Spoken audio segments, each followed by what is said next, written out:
ছাত্র জনতার অভ্যুত্থানে পতিত আওয়ামী লীগ সরকারের মন্ত্রী, এমপি ও নেতাকর্মীদের উজ্জীবিত করার উদ্যোগ নেওয়া হচ্ছে। দলটির শীর্ষ নেতাদের মধ্যে এ নিয়ে ব্যাপক আলোচনাও চলছে। এজন্য দলটির সাবেক মন্ত্রী ও এমপিদের নিয়ে একটি হোয়াটসঅ্যাপ গ্রুপ খোলা হয়েছে।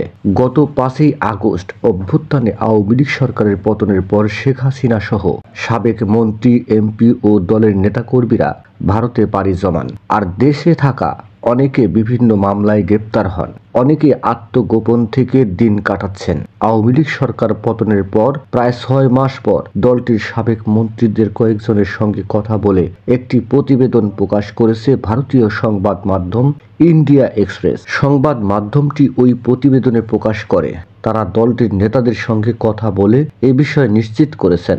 হোয়াটসঅ্যাপ গ্রুপে প্রসঙ্গে ইন্ডিয়া এক্সপ্রেসকে আওয়ামী লীগের সাবেক সংসদ সদস্য নাহিম রাজ্জাক বলেন, 30 থেকে 40 জন সাবেক মন্ত্রী ও এমপি এই হোয়াটসঅ্যাপ গ্রুপের মাধ্যমে যুক্ত রয়েছেন। এই গ্রুপে ভারত সরকারের আশ্রয়ে থাকা সাবেক প্রধানমন্ত্রী শেখ হাসিনাও আপা নামে যুক্ত রয়েছেন।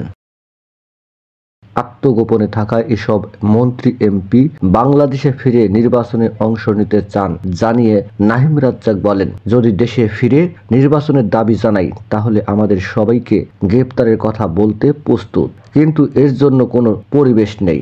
এখনই আমাদের পক্ষে মাঠে থাকা বা রাজনীতিতে অংশগ্রহণ করা সম্ভব নয়, এমনটা জানিয়ে প্রয়াত আব্দুর রাজ্জাকের সন্তান নাহিম রাজ্জাক বলেন, আওয়ামী লীগ নেতাদের প্রায় সবাই জামিনে আবেদনে প্রত্যাখ্যান করা হয়েছে। তার মতে আওয়ামী লীগের নেতারা ভয়াবহ এক পরিস্থিতিতে অসহায় অবস্থায় আত্মগোপনে রয়েছেন। তিনি বলেন, এখন পর্যন্ত আমাদের কোনো বিচারিক অধিকার নেই, কেউ জামিনও পাচ্ছে না।